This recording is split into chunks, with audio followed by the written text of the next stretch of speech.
for flood is crucial even in areas with low flood risks. Experts believe proactive measures such as building emergency kits, elevating appliances, installing check valves and constructing barriers is sacrosanct during a flood. It is also critical to stay informed, move to higher ground and avoid flood waters. Welcome to 30 Minutes on NTA News 24. The 2024 flood prediction is a genuine concern, and on this edition of 30 Minutes, we're taking a closer look at preparations at the sub-national level. I'm Lydia Samson.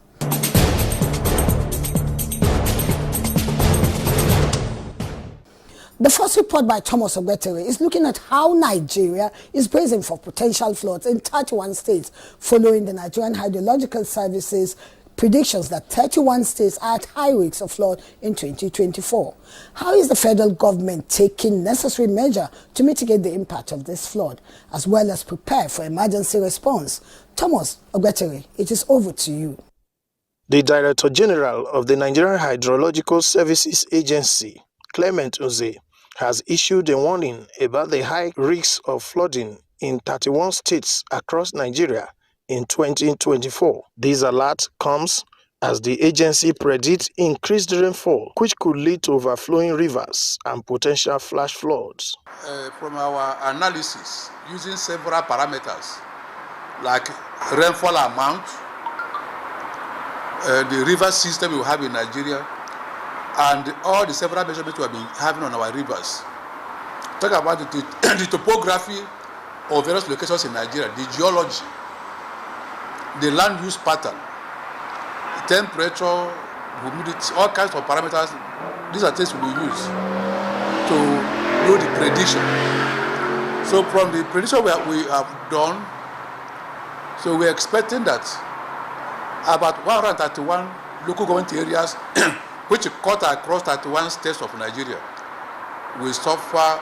We place them at a high risk level in terms of flooding for the year 2024, and additional 249 local government areas which cut across the whole country and the FCT. We expect that the flood will happen at a moderate level. Nze emphasized the need for proactive measures to mitigate the impact of the anticipated flood, highlighting the importance of early warning systems and preparedness at both the federal and subnational governments. He urged particularly state governments to take necessary steps to clear water channels, relocate residents in flood-prone areas, and provide adequate relief materials to communities that may be affected. The DG NISA also called for increased public awareness, urging Nigerians to avoid building structures in flood-prone areas and to adhere to safety guidelines during rainfall. The agency's effort aligned with the government's commitment to ensuring the safety and well-being of its citizens, especially in the face of natural disasters like flooding. The issue of flooding incidents has become a perennial issue, not only in Nigeria, it is all over the world. But it is when there are certain level of disasters that accompany the flooding incidents that we talk about the flood in the country. So long as there is rainfall input, we should expect, depending on the environment, there will be flood.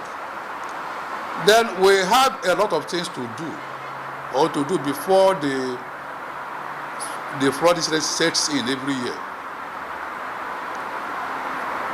And like what we are doing now, this interview, which we are going to air, and the publication we did some time ago, public presentation of the flood outlook for 2024, is one of the things that needs to be done before another round of flooding. That is one. That is a non-structural method of averting flood. Tell people ahead of time, let them know what to expect or what is likely to befall them. As they say that before warned is before armed.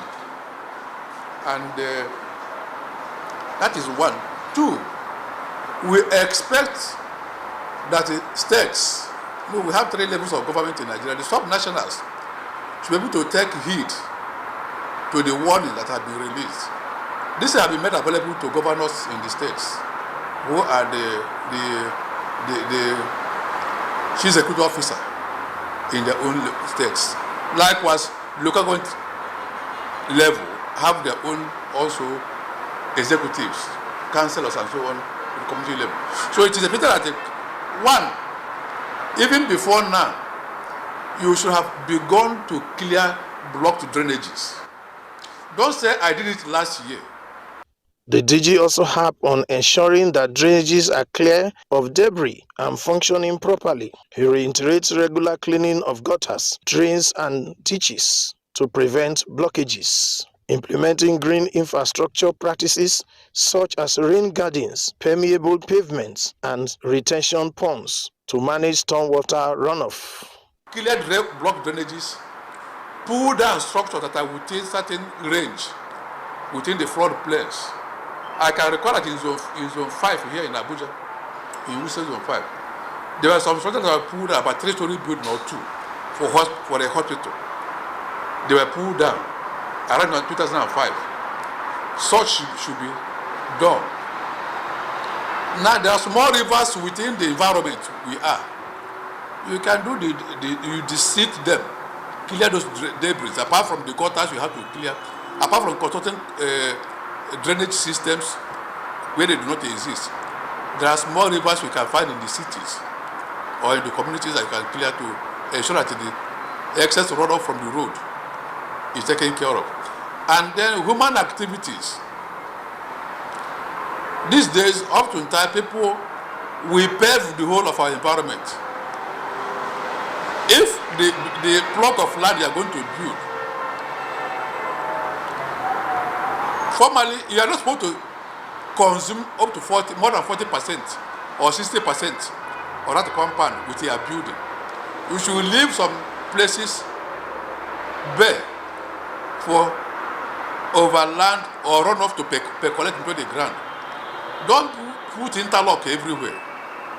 When you put interlock everywhere, water will not find a way to seep into the ground, and then it will come out as a runoff, which, depending on the volume, will now aggravate flood incident in the area. Other stakeholders, including the representative of the National Emergency Management Agency, says using landscaping techniques such as grading to redirect water away from buildings and building infrastructure are some of the ways to mitigate flooding in Nigeria.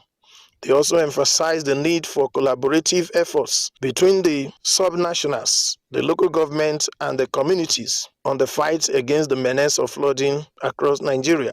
It is a collaborative effort to ensure that everybody is brought on board and we can always work together when the situation arises. Coordination between local, state, and national agencies, whether it's a lack of community involvement in planning or even investments in infrastructure, in search and rescue equipment, or in really anything that's supporting emergency response. We're hoping to find that out.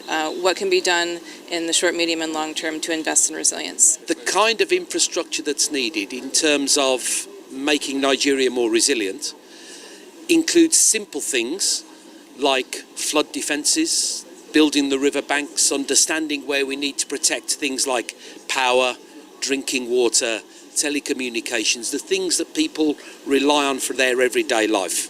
NEMA also gave assurances that the agency is consulting partners to ensure effective and efficient disaster management in Nigeria. At the beginning of this year, the Nigerian Meteorological Agency, NIMET, released the seasonal climate prediction. Just last week, Nigerian Hydrological Services Agency released the annual flood outlook. And immediately following that, NEMA did a technical expert workshop to bring out the disaster management implication of these predictions. This is with the intention of reaching out to subnational government and reaching the target population in those areas that have been classified highly probable to flood. As it concerns the relationship between this workshop and our mitigation effort, like we said, 2022 occurred, lessons were learned, and those lessons have been brought into fore in putting our preparedness plan for 2024. Stakeholders emphasize that mitigating flooding in Nigeria requires a multifaceted approach that addresses both structural and environmental factors. They emphasize that proactive management of the environment and water draining systems, implementing green infrastructure, and raising awareness about flood risk are key steps that must be prioritized. So things like flood rescue, water rescue boats and equipment, and emergency centres for coordination. All of these things are important. We can invest in strengthening our systems and capacities at federal, state and local government levels. You go to a typical local government and when every disaster is local, for instance, and then there's a flood disaster or another kind of disaster, what are the arrangements in place to ensure that local communities are saved, are protected? Similarly, interrogating climate resilient practices and investing in flood management infrastructure, they believe, can help reduce the impact of flooding on communities. As Nigerians continue to navigate the challenges of flooding, they noted it is essential for government, communities, and individuals to work together to implement sustainable solutions that protect lives, property, and the environment.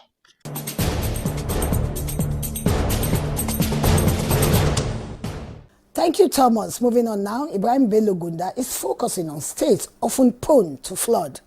What are they doing to avoid repeat of similar flood disaster? How much awareness is being created? What about people living in floodplains? Any plan to relocate them and clear the drains? Let's get all the details from Ibrahim Bello Gunda, especially since the sub-nationals bear the brunt of the looming flood crisis. The recurring floods in Nigeria has continued to negatively affect livelihood, especially food and agriculture, submerging over 266,000 acres of farmland annually, leading to food shortages and scarcity in worst affected areas with ripple effect across country and across the value chains. Hence, the annual flood outlook report by the Nigeria Hydrological Service Agency 2024 outlook with alert projections for 148 local government areas in 31 states of the Federation at high risk of flood, with moderate flood impact expected to affect 249 local government areas in 36 states and the FCT, which cannot be taken with levity but requires proactive measures. Flood, being one of the most common destructive natural disasters in Nigeria, poses significant threat to the environment, agriculture, livelihood, infrastructure, and communities nationwide. This is more so with people living in flood areas, emotionally dependent due to their ancestral home and heritage, unfortunately usually not mindful of the inherent dangers. Experts and stakeholders are of the opinion that flood preparedness is crucial as it helps to minimize risk to lives, property and emergency plan and supplies to those affected, as well as deepening awareness creation, which, if properly implemented, can make a difference in coping and recovering from flood disasters. We already swung into action. We carried out assessment of flood-affected areas in the FCT, that of last year. Having gone out on that assessment, we went out, it was a joint assessment that we carried out with our stakeholders in different MGAs. We went out with development control. They were present there, Department of Engineering, Department of Environmental Protection Board. We went out with the National Emergency Management Agency and many others, Satellite Towns Development and Facility Maintenance. So when we went out, what we did was that the areas that were affected with flood last year, we carried out the assessment and identified the needful, what we need to do at such locations. For some years now, it has always been a thing that we're always scared of, that it will come when the month of April starts coming in like this. And with the prediction, we have been trying to, the state government have been proactive over it to ensure that our people don't suffer the way they have suffered in 2022. So they are very much aware of the impending flood. We are going around sensitizing them, and they are being told every day to move up, and to also, state government is trying to prepare places for them in case the thing comes. Bayelsa whether there is flooding, no matter the magnitude of flood, everything must always pass through Bayelsa. And so it's something that is a recurring decima in Bayelsa. But this time around, there are new innovations that we are introducing, more especially with preparedness. We try as much as possible to prepare early enough, because whether we like it or not, Bayelsa will also, take its own share of the disaster. And so the best thing we can do is to prepare early enough and to see how we can mitigate the effect of the flooding in Bayelsa. The state government order the SEMA to do high-level stakeholder engagement, especially those on the high-risk locations. And another issue, because we learned a lot of lessons previously, we use that lessons that we learned as part of our early recovery and emergency preparedness plan. We now bring on board the Director Dams and Reservoir among our key stakeholders, emergency preparedness, to monitor all these dams and give us a prior notice, so that all the communities on the flood risk areas they start evacuating. Already, flood-prone states and the FCT have started using early warning system to drive community awareness, emergency plans, risk assessment, infrastructure resilience like flood barriers, among other measures, with the view of mitigating the likely impact on lives and communities. Once the rains become very heavy, if there's a heavy downpour, our volunteers and response team, they quickly barricade the road, they lock it up and wait. After the rains, after that heavy downpour and the water level subsides, they will unblock the road for people to go.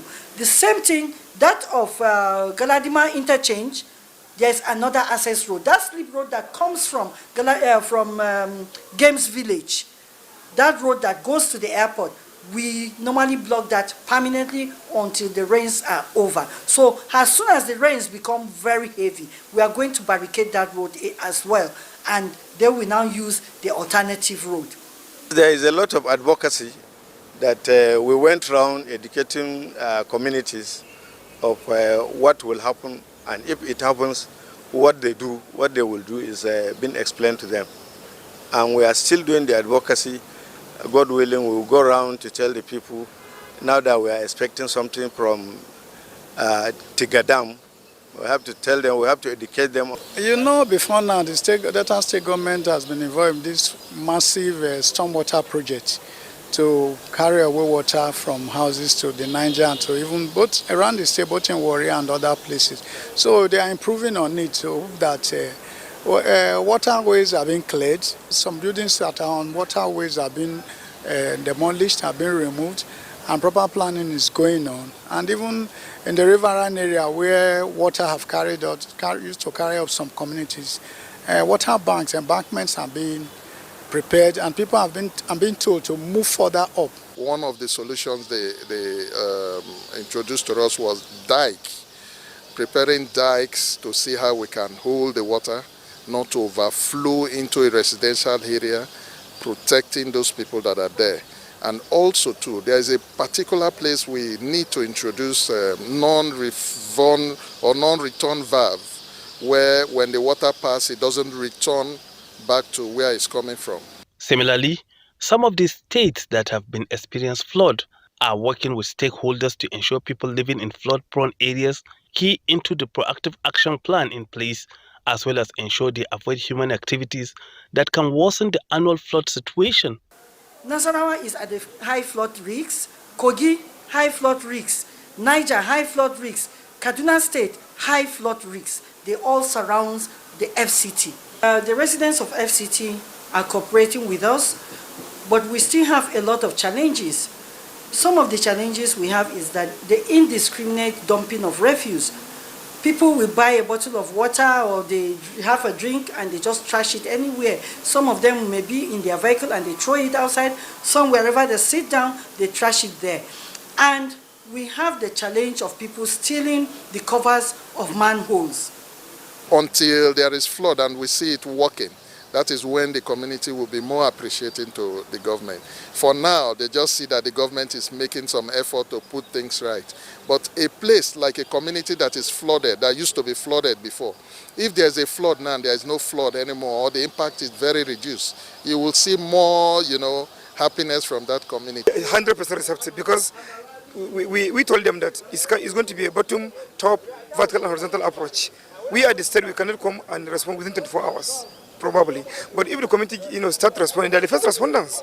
So look at their strength at community level, their weakness, their opportunity, and the threat. So the state government will now complement. Some states, on the other hand, are also devising means to tackle the issue of perennial flood in their states, with technical committees putting in place barricades, drainages, embankments, among others, to improve agricultural production and living conditions of the communities projected to be affected. Intensify sensitization, our disaster marshals, volunteers, vanguards, and local emergency committees. These structures have been put in place. We have built their capacities. And box culverts that cannot contain a large volume of water, they have been reported. Department of Satellite Town Development are already working on it. A contract is being given for the state for opening drainages, for doing bridges. A lot of culverts is being done. They have to engage external some partners to do the work. The certainty of climate change has also spurred the need for preventive measures in anticipation of challenges due to previous destructive flood occurrences, thereby reiterating the importance of early warning systems like the annual flood outlook to minimize impact. However, the impact key players believe may be devastating to lives, livelihood, and communities at high-risk states without proactive plan to minimize the impact of the flood.